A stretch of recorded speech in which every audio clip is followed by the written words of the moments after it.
Selamat pagi adik-adik, apa kabar kalian hari ini? Ibu berharap kalian dalam keadaan sehat walafiat. Baik adik-adik, sebelum kita melanjuti pembelajaran hari ini, kita awali dengan doa. Dalam nama Bapa dan Putra dan Roh Kudus, amin. Ya Allah Bapa dalam surga, terima kasih Engkau telah menciptakan kami untuk hidup bersama orang lain, untuk saling mengasihi, untuk saling mendukung satu dengan yang lain. Ya Bapa, semoga dalam pelajaran ini kami semakin mampu memahami bahwa setiap hari kami membutuhkan sesama untuk mengembangkan diri agar lebih maju demi kemuliaan-Mu. Nama-Mu kami puji kini dan sepanjang masa. Amin. Dalam nama Bapa dan Putra dan Roh Kudus. Amin. Baik adik-adik, materi kita hari ini tentang aku membutuhkan orang lain. Manusia itu makhluk individu sekaligus makhluk sosial. Sebagai individu, ia adalah pribadi yang unik. Sebagai sosial, ia senantiasa berhubungan, berelasi, berteman dengan orang lain di sekitarnya. Sikap manusia sebagai makhluk sosial adalah saling memberi dan saling menerima dalam kehidupan bersama. Sejatinya, manusia itu saling tergantung kepada satu sama lain dan saling membutuhkan. Kehidupan sosial bukan merupakan tambahan bagi manusia, tetapi melalui pergaulan dengan orang lain, melalui kewajiban-kewajiban yang timbal balik, dan melalui dialog persaudaraan, kita dapat mengembangkan segala bakat dan kemampuannya untuk mencapai tujuan.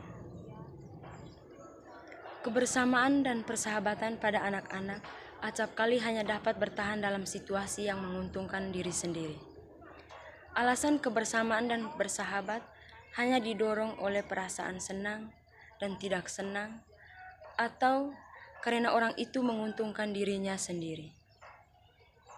Sedangkan orang yang kurang menguntungkan karena perbedaan pendapat atau kurang simpatik akan dijauhi. Kita menyadari bahwa kebersamaan dan persahabatan memiliki makna yang luhur, bukan saja diukur dari kepentingan untuk diri sendiri, tetapi juga untuk kepentingan orang lain. Yesus memberi kita contoh dalam soal persahabatan yang baik. Persahabatan yang penuh semangat dan saling percaya serta saling mencintai. Bahkan, Yesus pernah mengatakan bahwa persahabatan yang sejati dapat mempertaruhkan nyawa. Baik anak-anak, Ibu akan menceritakan sebuah kisah tentang Robespierre. Robespierre adalah seorang anak yang pernah dikabarkan hilang saat mengembalakan kerbau di hutan Kamboja pada tahun 1989. Saat itu, Roach baru berusia 8 tahun. Setelah 18 tahun, tepatnya pada 2007, Roach sempat dikabarkan ditemukan ketika seorang warga melihat seorang wanita telanjang memasuki rumahnya untuk mencuri beras. Karena merasa yakin wanita itu Roach, pihak keluarga mencoba mengembalikan perilaku Roach seperti manusia normal.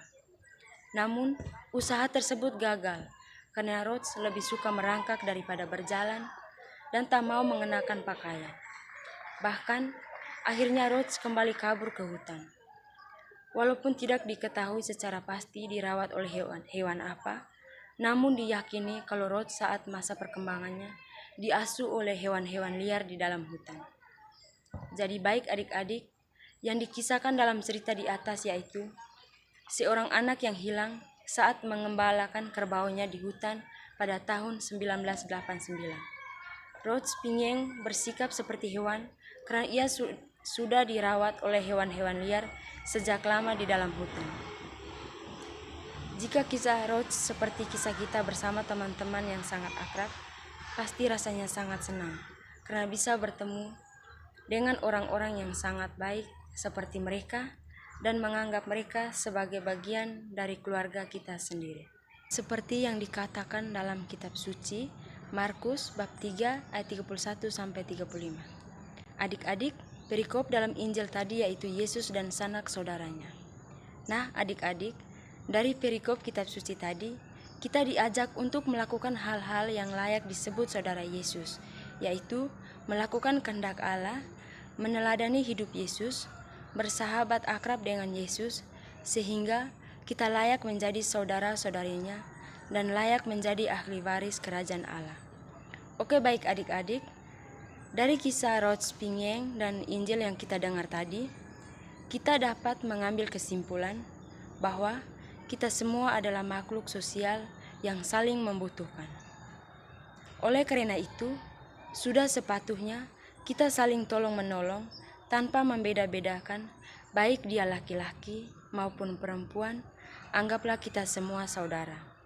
Ibu berharap kalian bisa membantu teman-teman kalian jika mereka mengalami kesusahan. Dengan membantu sesama yang menderita, kita dapat menjadi saudara bagi sesama dan dapat menjalin tali persaudaraan. Baik adik-adik, sekian saja materi kita pada hari ini. Sebelum kita mengakhiri pelajaran kita, marilah kita akhiri dengan doa. Dalam nama Bapa dan Putra dan Roh Kudus, amin. Ya Allah Bapa dalam surga, puji dan syukur kami haturkan kepadamu, karena Engkau telah membimbing dan menyertai kami selama kegiatan kami berlangsung. Terima kasih Tuhan, semoga apa yang kami dapatkan hari ini dapat berguna bagi masa depan kami. Namamu kami puji kini dan sepanjang masa. Amin. Dalam nama Bapa dan Putra dan Roh Kudus. Amin.